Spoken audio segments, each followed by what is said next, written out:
Good morning from Namaskar. So this morning we are going to discuss one devotional topic. Of course, it is based on devotion and it is only devotion. So we are going to discuss on a brilliant topic, that is a role of devotion in integral yoga. So on bhakti we are going to stress upon here the role of bhakti, the role of devotion in the integral yoga. So this is the topic, the great topic which is going to be discussed right now in the philosophy of life, Mother and Sri Aurobindo. But of course, we will proceed little bit to know about the characteristic of bhakti or devotion. So we know without bhakti, really very difficult to go proceed in the religious process. So there is a numerous ways you can find bhakti from different bhaktas, of course. From the different sects, different disciplines, we find bhakti in different formats. Here also in integral yoga also we need that is bhakti, because we know as Sri Aurobindo course, this is the integral yoga. So for integral yoga, bhakti is, of course, bhakti yoga is also one of the part of this integral yoga. So this heart must not be dried. So it must be joyful, cheerful. So for this actually bhakti is required, and that should be actually fluidity. That must be actually without all dryness. Here, of course, we are going to discuss something upon this bhakti. Of course, let us start different types of bhakti we come across in the different religions, different sects, different formats we see. They give themselves. This bhakti, it has come from the word that bhajana. So naturally we have to bhajan, we have to make japas, we have to chant the mantras and all. So these are the things we give. In the Gaudiya Vaishnava sect, we feel they are actually Krishna culture. They follow. We know many times we see Ramo Ramo Hare Hare, like this. Bhaja Japa Hare Krishna Hare Rama Nitai Gaur Radhe Samu, many times. And in also in our discipline, integral discipline, some people of course they prefer Om Anandamayi Chaitanyamayi Satyamayi Parame Om Ma, like this. Something is, you can listen wherever you go, something will be there, you will be listening. This is the go of this yogic process and the go of course the religious process. Anyway, we are proceeding little bit to find the cause and of course effect of the bhakti in the entire process of yoga, starting from the very time immemorial, time eternal, from the beginning till end, and of course it will be a continuous process till the advanced phase of life. Anyway, Mother quotes here brilliantly. Worship is the fast form on the path of bhakti. Worship, normally we worship different gods, goddesses, and all. So worship is the first one in the on the path of the bhakti, where external worship changes into inner adoration. Later, initially the bhakti it is coming through worship. Later, it is changing from into inner adoration. But mother quotes, when the bhakti is our external worship is turning to the internal adoration, then the real bhakti begins, mother quotes. That depends into the intensity of divine love. Initially, it was external bhakti, of course, after our arrival. Then it is converting, changing into inner adoration. Then from the inner adoration, real bhakti actually begins. That depends, this inner bhakti, it depends into intensity of divine love. That divine love leads the joy of closeness in our relations with the divine. This divine love, it relates with the divine. This divine love relates and brings closeness, joy of closeness with the divine.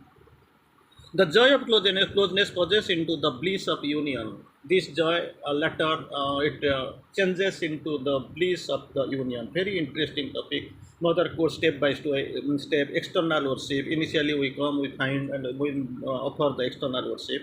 That changes into the internal adoration. Then the real bhakti begins from that, and that depends. The real bhakti depends into the intensity of divine love. Later, it is coming with the closeness of the relation of the divine, and thus this joy develops. The joy of closeness passes into the bliss of union. Joy of closeness brings the closeness, bliss of union, of course. So it is a very interesting way Mother has quoted the process, entire process, and again we'll see some few definitions from the mother. How mother is quoting really interestingly, very in a very calm and a very interesting manner. So devotion, mother quotes, devotion that keeps concentrated and silent in the depths of the heart, but manifests in acts of service and obedience. Very cunning, very tricky things mother has tricked us. Yeah, she has explained us. Devotion that keeps concentrated and silent in the depths of the heart. Silent and concentrated in the depths of the heart, but manifests in fact of the in acts of service and obedience. There comes service and obedience is more powerful, more true, more divine than the shouting and weeping devotion. Mother quotes then more stress upon the of course action on thought like this. So I will try to quote another sentence in the. Of course, I will try to quote it again. It will be a very interesting and very meaningful sentence in the.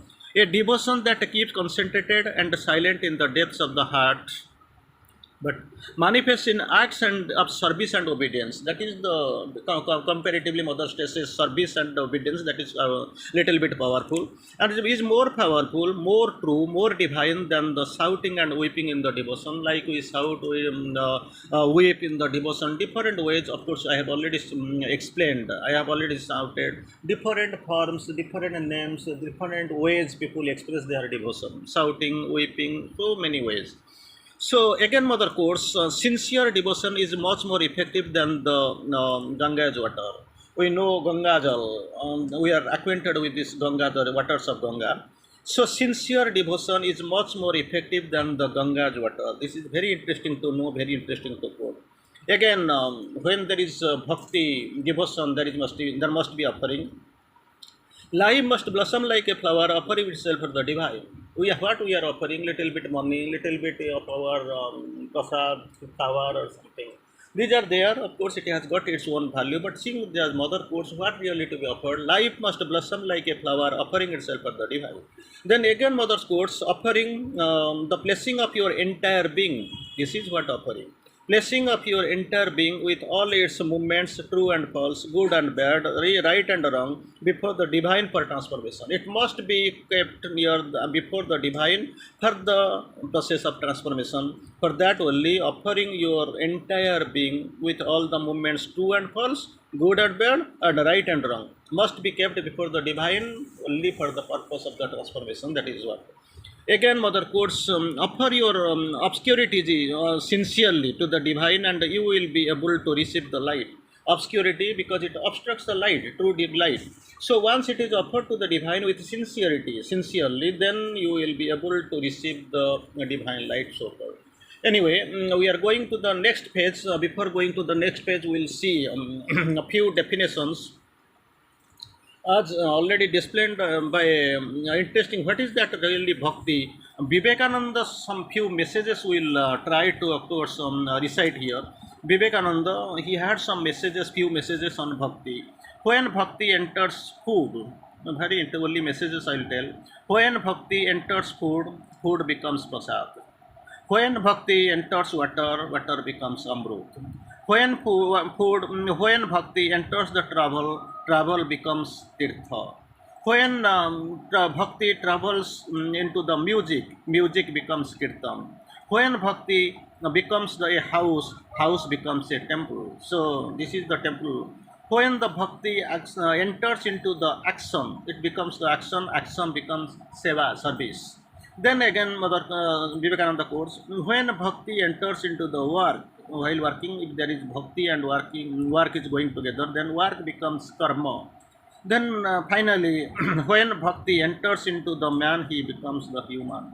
Because human is the intermediate stage, man becoming human may grow even as God.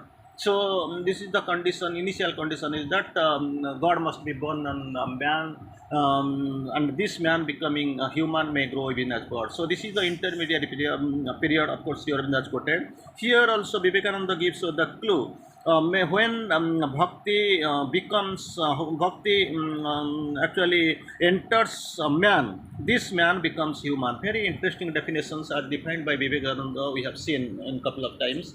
Anyway, let us go to Sri Aurobindo to find the few definitions on what devotion really is. How Sri Aurobindo has quoted, of course, Mother's definition and all same consciousness, same philosophy, same from the same source, of course. It has come. So here, of course, Sri Aurobindo quotes, devotion is not utterly fulfilled till it becomes action and knowledge. Only sitting and lighting a lamp or burning an incense stick, offering some flower, it is okay. It has got its own value. There is no absolutely no problem in it.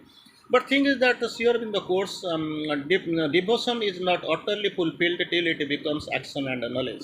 Again, Sri Aurobindo has gone on little bit ahead. uh, then on surrender, while discussing the part of the surrender, while he was actually explaining on surrender. So this progressive surrender, when she was in the quoting, he has explained. Sri Aurobindo explains us beautifully. If we admit the divine at all, so the sentence starts like this: if we admit the divine at all, both true religion and bhakti seem to me to be at one in demanding implicit faith and surrender. Just imagine how the sentence carries the weightage. If we admit the divine at all, both true region and bhakti, both the term region and bhakti seem to me to be one. Both region and bhakti, devotion from heart and region from the mind, both coexist and coincide and stay in a single point. One demanding implicit faith and surrender. So what they will region and bhakti, they will be at one, and they will of course demand the implicit faith and surrender. This is what Sri Aurobindo quotes very beautifully. Again, then one more definition we'll find from Sri Aurobindo, of course, here very interestingly. The bhakti seeks and yearns for Bhagavan. When there is bhakti, there must be two entities will be there. One is Bhagavan and one will be Bhakta. So Bhakta through his bhakti reaches the Bhagavan. So here the bhakti seeks and yearns for Bhagavan. Bhagavan also seeks and yearns for the Bhakta. So these are correlated and it is a reversible process. So both are attached simultaneously in a single chain of life. So again, very interestingly, we'll find what Sri Aurobindo again quotes a couple of definitions. We'll find the nature of bhakti is adoration, worship, self-giving. Very clearly, spontaneously, Sri Aurobindo has actually expressed the definition. The nature of bhakti is adoration, worship, and self-offering to what is greater than oneself. To whom it is goes, adoration, worship, and self-giving. To whom? Greater than oneself. The nature of love is a feeling. So, defines and quotes, nature of love is a feeling or a seeking for closeness and union. With whom? Already he has told greater than oneself, it is with the divine. Self-giving, the words we have seen, adoration, worship, and self-giving. So, self-giving is the character of both. Both are necessary for the yoga, and each sets the full force when supported by the other. So there will be an integral support, integral change in it. Again, here in the course, bhakti is not an experience. Bhakti is not an experience, it is the state of the heart and the soul. Very clear the understanding. It is the state of the heart and soul. It is a state in which comes when the psychic being is awake and prominent. So for that bhakti, ordinary we go, we don't know where we are going, what really psychic being, but actually we keep on chanting and adoring like this. So it will be very much effective when the psychic comes, in the state in which comes when the psychic being is awake and prominent. So this is the integral yoga. It covers all. Bhakti must be there. So heart must not be dried. There must be bhakti.